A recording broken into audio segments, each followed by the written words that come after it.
សួស្តីបងប្អូនទាំងអស់គ្នាអញ្ចឹងខ្ញុំដឹងមូលហេតុហេតុអីបានដុត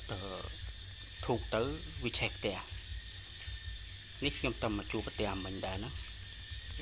នេះនៅពេលដែលយើងដុតឃើញខ្ញុំដុតធូបនេះហ្នឹងមិញដុតហើយខ្ញុំចូលផ្ទះ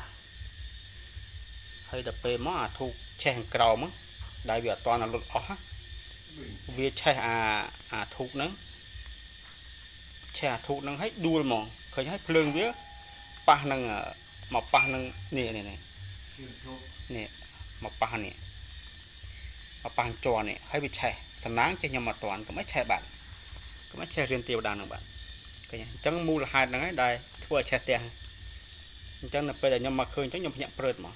ឃើញអញ្ចឹង3ដើមរបស់ខ្ញុំនេះខ្ញុំតំអុចមិញណា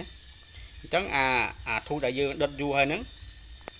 គឺវាឆេះគល់របស់វាហ្មងឆេះគល់អាធូបដែលយើងដុតថ្មីដួលអស់ធ្លាក់មកចាក់ចង់មកចូលចំกระดาษឬក៏ចំថងហើយយើងកំពុងផឹកស៊ីសបាយទៀតហើយដល់ពេលអញ្ចឹងទៅមកដល់ឲ្យឆេះផ្ទះហ្មងមូលហេតុគឺចឹងបាយបាយ